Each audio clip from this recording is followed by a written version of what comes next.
Rejected. Not the level, too weak. That's what Real Madrid told a skinny teenager from Tenerife when he tried to chase his dream. No second chance, no follow-up, just a cold goodbye. Years later, that same teenager would become the heartbeat of Barcelona's midfield, dictating games at the Camp Nou, winning the Golden Ball, and becoming one of the best midfielders in the world. His name? Pedri. This is the story of how a Real Madrid reject became the heartbeat of Barcelona. Pedri Gonzalez wasn't born into football royalty. There were no viral academy clips or early sponsorships. Just a boy in Baja Mar, Canary Islands, kicking a ball around narrow alleyways, letting instinct and joy shape his game. But his connection to Barcelona ran deep, long before he ever wore that shirt. His father owned a bar filled with Barca memorabilia. His grandfather, so obsessed with the club, he started an official Barca fan group in their tiny town. Pedri would sit eyes wide watching Andres Iniesta glide across the screen.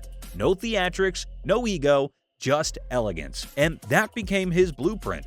He wasn't the fastest, he wasn't the strongest, but what he lacked in raw power, he made up for in something far more rare: clarity on the ball. Even as a kid, he played like he saw the game in slow motion. But even with Barcelona in his heart, fate had a cruel twist waiting for him, because his first big break came from their biggest enemy. At 15, Pedri got the call. Real Madrid wanted to see him. For any Spanish teenager, it was like being summoned to football's Olympus. He flew to Valdebebas, nerves buzzing, heart full of hope. But what greeted him was not destiny, it was a snowstorm. Training sessions were canceled, the rhythm was disrupted, and when he finally stepped onto the pitch, it wasn't enough. The coaches shrugged, the scouts passed. Their verdict? He wasn't strong enough, not quick enough, just not Madrid material. That short trial ended with a quiet rejection. No fanfare, no callbacks. For most kids, that's the end of the dream. But for Pedri, it lit a fire. Years later, he'd said, "They told me I wasn't good enough. Now I'm exactly where I want to be." And he meant it, because just months later, a different club came calling. Not a giant, not even a La Liga side, but they saw something Madrid didn't. Las Palmas didn't care that Pedri was slight or untested. They saw his touch, his intelligence, and his timing. While others scouted for athletes, they spotted a footballer. At just 16, Pedri was handed his professional debut. He didn't ease into it, he exploded onto the scene. He became Las Palmas' youngest ever debutant, and almost overnight, their most important player. He wasn't just surviving in the Segunda Division, he was thriving. His first touch killed the ball dead. His passes split defenses, and his brain moved faster than anyone around him. Opponents tried to bully him off the pitch. He responded by dancing through pressure with calm precision. Coaches and fans started whispering the same thing: "This kid's special." Barcelona heard the whispers, and they didn't hesitate. They weren't just signing talent, they were signing a philosophy, a player who fit their DNA. But what they didn't know was that Pedri wouldn't just blend in. When Barcelona finalized the €5 million deal in 2019, it barely made headlines. A quiet transfer, a quiet kid, just another prospect, one of many. But behind the scenes, Pedri was preparing to shake the foundations of the Camp Nou. Ronald Koeman didn't plan to rely on a teenage second division signing, but preseason changed everything. Day after day, Pedri looked more composed, more intelligent, more Barcelona than anyone else. It wasn't just talent, it was understanding. His brain clicked with Barca style like he'd grown up in La Masia. Koeman gave him a chance in the first team.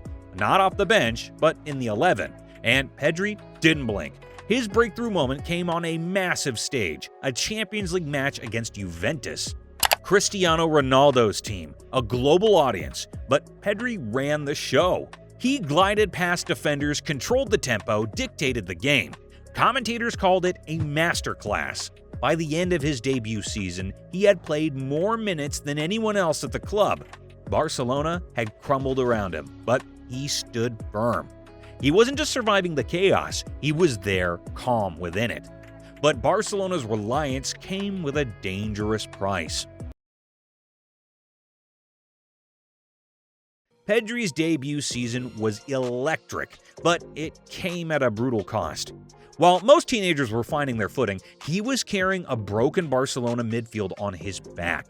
Week in, week out he played. La Liga, Copa del Rey, Champions League, then came the Euros, and then the Tokyo Olympics. It never stopped. By the end of that year, Pedri had played 73 games, more than any other player in the world of football. Over 5,000 minutes. No winter break, no rest, just constant football at the highest intensity. And for a while, it looked like he could handle it. But no player, no matter how gifted, can outrun exhaustion forever. He began to slow. Small knocks took longer to heal. His sharpness dulled, and then came the inevitable breakdown, a thigh injury that sidelined him just as the new season began. Barcelona's golden boy was suddenly limping, and it wouldn't be the last time. His absence was felt immediately, but that's when fans noticed something deeper. With Pedri, the team had flow, possession with purpose, rhythm with bite. Without him, the midfield turned robotic, predictable, stale. Stats backed it up. In the 2021-2022 season, Barcelona won 70% of their games when Pedri played. Without him, the number dropped below 50. Goals per match? Down. Pass accuracy? Down. Key chances created? Way down. Even Xavi admitted it. We are a different team with Pedri on the pitch. He gives us control, imagination, and tempo. When he returned from injury in early 2022, the effect was instant. Barcelona looked alive again. He was more than a playmaker. He was the pulse of the team. And despite missing a huge chunk of that season, he still ended up as one of the most influential players in the squad. The board took notice, so did the fans, and in the next season, Pedri was about to level up again, not just as a passer, but as a goal threat.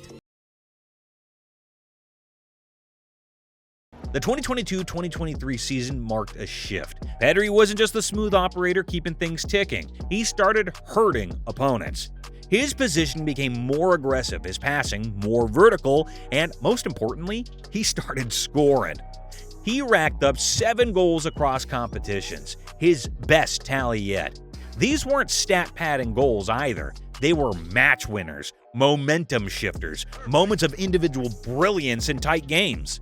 Under Xavi, Pedri's evolution was clear. He operated higher up the pitch, frequently receiving the ball in advanced areas just outside the box. His chemistry with Frenkie de Jong and Sergio Busquets formed a balanced, dynamic midfield trio, blending creativity, control, and relentless energy. And he didn't lose his fundamentals in the process. Pedri still posted a 91.2% pass accuracy, averaged 2.2 key passes per game, and delivered more than 9 progressive passes every match. The flair remained, but now there was danger too.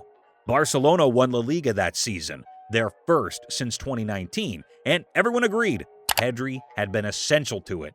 The following season was a down season, prompting a change in managers, which reignited Pedri. When Barcelona appointed Hansi Flick, they weren't just changing coaches, they were overhauling their footballing identity. Gone was the slow, possession-heavy style. In came intensity, high pressing, vertical transitions. And in the middle of it all, Pedri.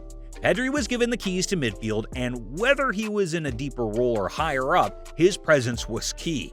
He recorded 4 goals and 6 assists in just half a season, his best attacking output yet. His pass accuracy stayed elite at 88.34%, and he became a creative force in transition. Against Sevilla, he created 5 of Barcelona's 9 chances, a complete midfield masterclass. Defensively, he stepped up too, averaging 1.5 ball recoveries per match. He was more involved in pressing sequences, showing he could thrive in a high-octane system. With Flick at the helm, Pedri looked reborn, more complete, more dangerous, and finally, more protected. But Barcelona knew if they wanted to build around him long-term, they had to make it official. In January 2025, Barcelona made a statement louder than any press conference. They handed Pedri a new contract, locking him in until 2030 with a jaw-dropping €1 billion release clause, not just as a gesture of faith, but as a warning. He's not going anywhere. And the timing was no coincidence. With Hansi Flick's new project gaining momentum, Pedri's evolution into a goal-creating, tempo-controlling machine was nearing its peak. He was no longer the fresh-faced kid people compared to Iniesta. He was Barcelona's present, and more than that, he was their guarantee for the future. But one question remains: can he lead them back to the summit of Europe? Barcelona doesn't measure greatness by domestic titles alone. The club breathes Champions League nights, and that's the final area where Pedri must now shine. With a squad built around him and Flick's high-octane system clicking into gear, the pressure is rising. Pedri will be the one orchestrating it all on the biggest stage against the best in the world. And at just 22, his story is still in the early chapters. But where can he lead Barcelona to this season, having already won the Spanish Super Cup? La Liga? Champions League? Copa del Rey? All? None? Let us know down below.